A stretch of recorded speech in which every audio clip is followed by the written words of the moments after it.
Well,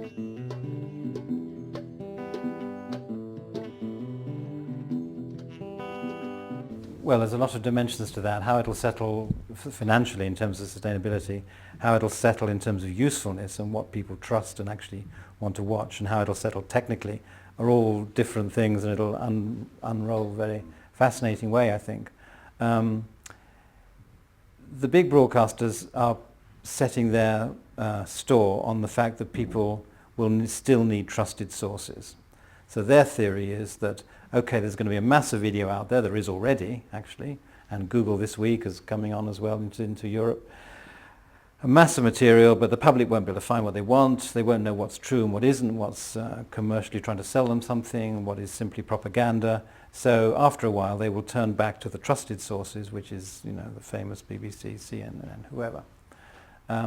And certainly when you look at their plans for putting their material online, I'm talking now about BBC's plans, Channel 4 plans, ITV plans in the UK specifically, what's really clear is that these are walled gardens. They're not only walled gardens in that their player will only deliver to you BBC content, in the case of their player, but it will only deliver it to people in the UK.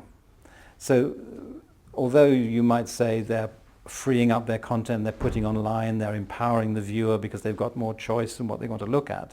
That's within the BBC garden and it's within the UK viewership. It's not actually global.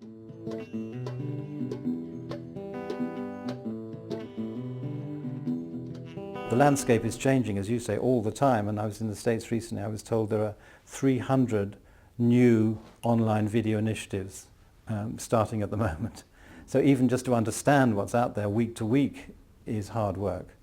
But I think OneWorldTV is clear about its mission, which is to stay focused on those global issues that, as I say, transcend issues of entertainment, and 95% of what's on YouTube really is entertainment in the widest sense, and nothing wrong with that, but that's what they do.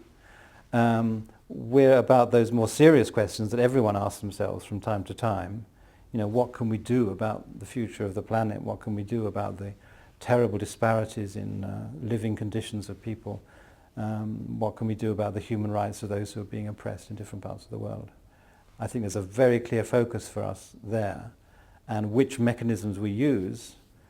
You know, as I said, 30 years ago we were using film. 20 years ago we were just beginning to use beta tapes. 10 years ago we were using DV. Now we're probably moving on to hard drives. In 10 years we may be using sugar lumps or holograms or goodness knows what. It doesn't really matter. The point is to tell the stories, for people to be able to tell their own stories and capture what's happening that matters in their lives, and then put that into a global framework for people to understand, react and take action on.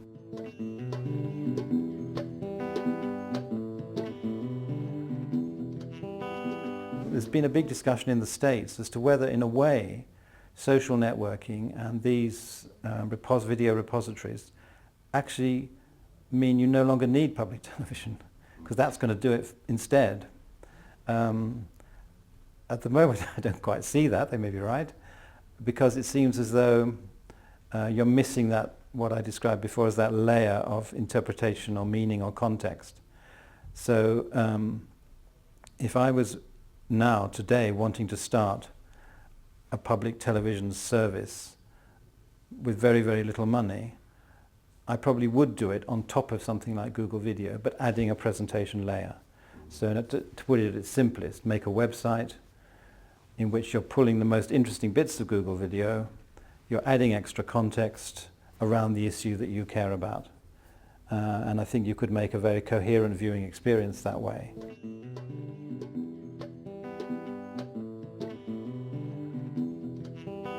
Let's say you're someone from the north who cares about an issue, wants to film it in Africa or in India or in China, whatever, and you need the access. Then what a film company, what a broadcaster will do is pay for researchers, pay for fixers and so on.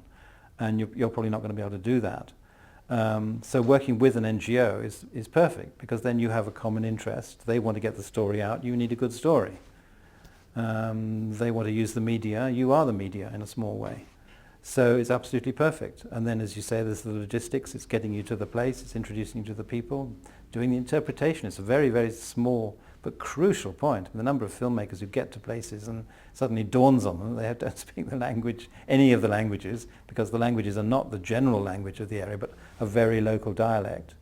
And unless there's someone like an NGO who can also interpret for you, you're a bit stuck. The relationships, the NGOs, if they've been working with that community, have the relationships of trust that the filmmaker will take months to build up otherwise. You just charge in there with a camera and start waving it around. It's going to be a disaster from the point of view of the truthfulness of the film or the relationship with the people or even the damage you might do in the community.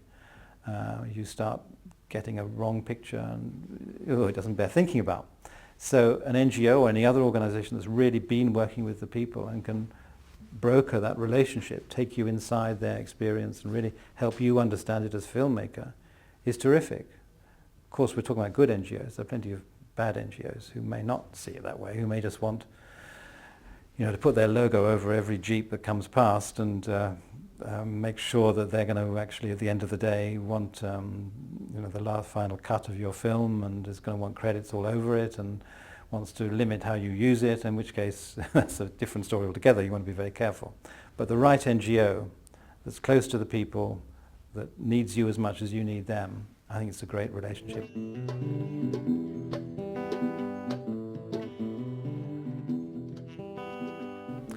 Well, what I'm personally hoping for is some surprises, because obviously a whole new generation is finding very exciting new ways to use the media.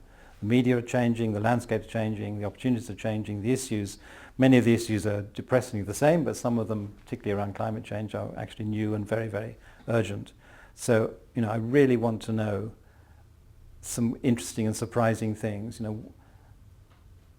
I'm sure we'll find out that people are doing things, for example, with mobile phone campaigning in relation to climate change, which will be extraordinary and which we all need to know about and which will be inspiring. So I'm really looking forward to that.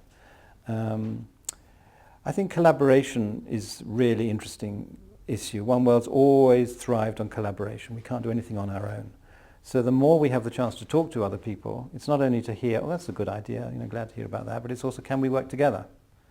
And to use the same example, the mobile phone companies need to work with the television companies, who are increasingly working with the radio people, with the internet people, with the publishers, with the writers. We all need to collaborate. And if there is a common interest around one of these themes, and that comes out in these interviews, then I hope it will lead not only to One World doing some collaboration, but also people who watch these programs say, oh, actually, I'd love to work with them, or I'd love to go to that country. I could volunteer. I've got a film that I could upload to these people, or I've got a broadcast channel. We're looking for this kind of story. Let's get in touch with this NGO. So it's about networking. It's about human contacts, and let's hope this interview series can help promote all that.